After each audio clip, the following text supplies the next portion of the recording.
Section 1. The Spark of Conflict. The Galactic Council had long believed that humanity was a weak, peace-loving species, barely worth considering in matters of galactic politics. Humans, after all, had been latecomers to the cosmic stage. They had no advanced weaponry compared to the warlike Goran or the cunning Vraxel. They had no psychic abilities like the ethereal Zilthra. Humanity's strength, the Council believed, lay only in its relentless curiosity and adaptability, a trait useful for exploration, but not for war. All that changed when Captain Thalen of the Goran Empire made a fatal mistake. The diplomatic mission to the human colony of Vega 3 was meant to be a simple affair: establish trade routes, discuss cultural exchanges, and strengthen ties between the Goran and the humans. But Thalen, ever the arrogant commander, saw the mission as beneath him. He viewed humans as little more than insects. So, when a minor dispute broke out between a human colonist and a Goran officer, Thalen decided to make an example. The execution was swift and brutal. Lucas Miles, a respected leader of the colony, was dragged into the town square and executed by a disintegration beam in front of his family and friends. The message was clear: the Goran Empire tolerated no disrespect. What Thalen didn't understand was that humans had a saying, an ancient one, born of centuries of conflict on their homeworld: harm one of us, and you'll face all of us. Back on Earth, news of Lucas's death spread like wildfire. The United Terran Federation, humanity's governing body, convened an emergency session. The mood was somber, but there was an undercurrent of fury that could not be ignored. President Elena Vargas stood at the podium, her gaze steely. "They believe we are weak," she said, her voice carrying the weight of 1 billion souls. "They believe we will bow and beg for forgiveness. They are wrong. Lucas Miles was not just a colonist. He was one of us, and we will not let his death go unanswered." The Council, however, was reluctant to act. Diplomacy was their preferred method of resolution. But Earth was no longer willing to sit quietly. Humanity's response was brewing, and it would shake the galaxy to its core. Section 2. The Unleashing of Fury.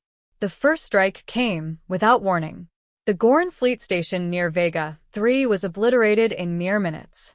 Earth had unleashed its secret weapon, the Valkyrie-class dreadnoughts, ships unlike anything the galaxy had ever seen.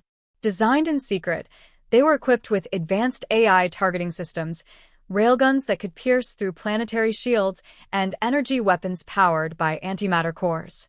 The Goran Empire reeled in shock. How had humanity developed such technology without anyone noticing?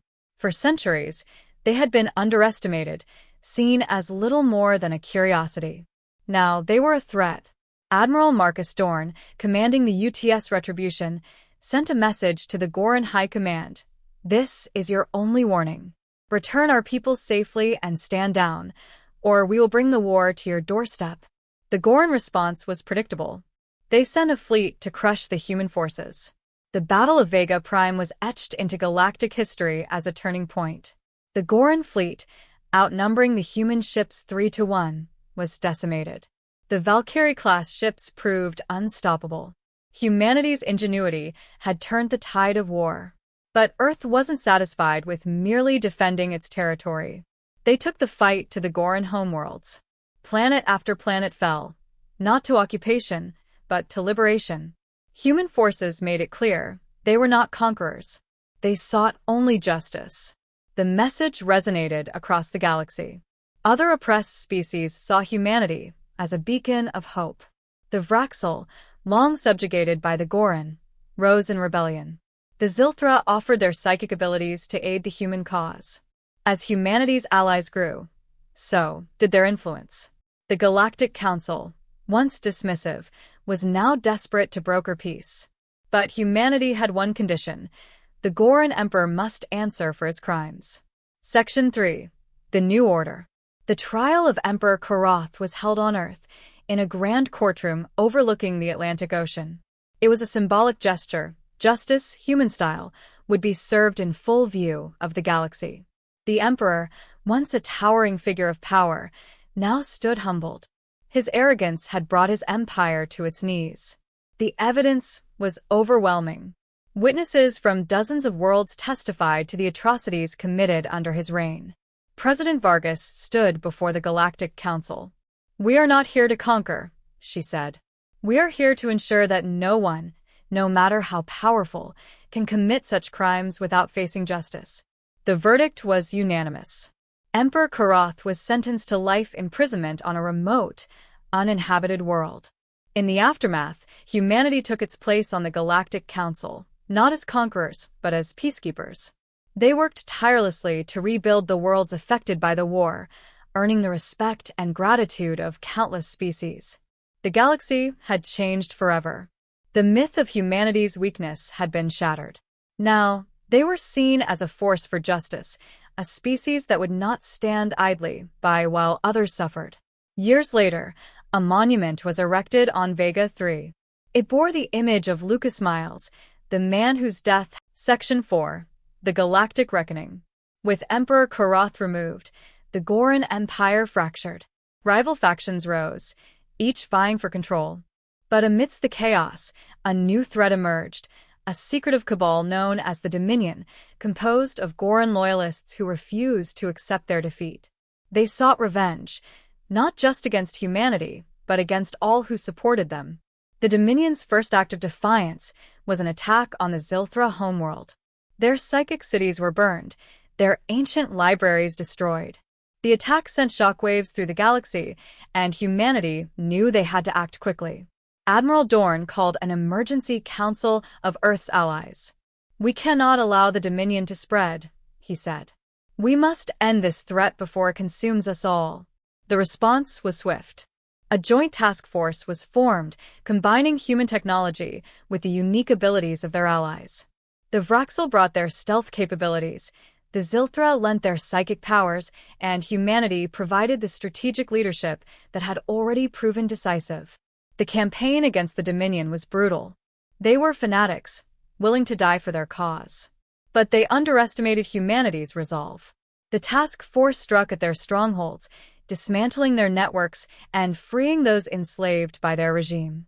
In the final battle on the Dominion's hidden world, Admiral Dorn led the charge.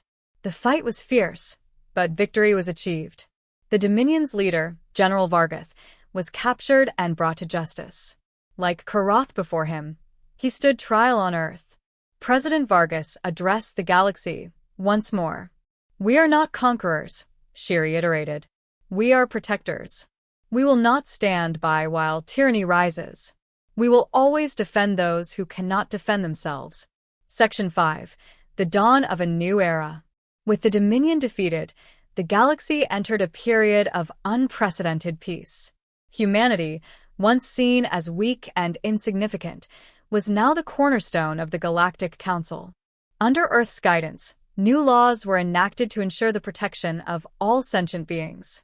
War crimes were punishable by the Council's justice system, and oppressed species found a voice.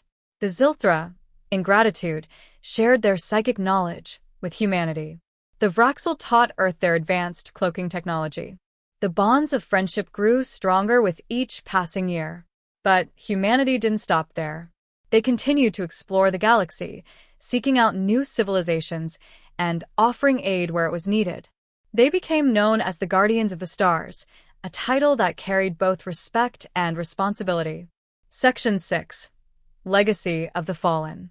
Decades after the war, a ceremony was held on Earth to commemorate the lives lost in the conflicts that reshaped the galaxy. Lucas Miles's descendants were present, honored guests in a galaxy that now stood united. The monument on Vega 3 had grown into a sprawling memorial, visited by beings from across the stars. It served as a reminder of the cost of peace and the strength found in unity. In the final moments of the ceremony, President Vargas, now retired but still a revered figure, spoke to the crowd. "We will never forget those who sacrificed everything for justice. Their legacy lives on in each of us. And as long as we stand together, no force in the galaxy can break us." The crowd erupted in applause, their voices echoing across the cosmos. And so, the story of Earth's response to one man's death became legend, a tale passed down through generations, a symbol of humanity's unyielding resolve and unwavering commitment to justice. Section 7. The Rise of New Threats. Peace never lasts forever in the galaxy. Though the Galactic Council worked tirelessly to maintain unity, whispers of discontent began to emerge from the fringes. Pirate factions and rogue warlords capitalized on the power vacuum left by the Goran and Dominion. Admiral Marcus Dorn, now a legendary figure, spearheaded efforts to quell these new threats. But humanity knew that war was evolving. It wasn't just about ships and weapons anymore, it was about influence, intelligence, and alliances. Earth established the Interstellar Intelligence Network, a coalition of spies and diplomats working to prevent conflicts before they erupted. The network's agents became shadows in the dark, rooting out threats before they could grow. Section 8. The Forgotten Ones. As humanity expanded its influence, they encountered a forgotten species, the Railthin. Once a thriving civilization, the Railthin had been driven to near extinction by the Goran centuries ago. Now, they lived in isolation, their trust in the galaxy shattered. President Vargas, always a champion of the oppressed, made it her mission to bring the Railthin back into the fold. She sent emissaries to their hidden world, offering aid and protection. The Railthin were wary, but they saw something in humanity that no other species had shown them: genuine compassion. Section 9. The Galactic Accord. The formation of the Galactic Accord was humanity's crowning achievement. It was a document signed by every major species, pledging mutual protection and cooperation. It codified rights for all sentient beings, ensuring that no one would suffer the same fate as Lucas Miles. The Accord's signing ceremony was a historic event.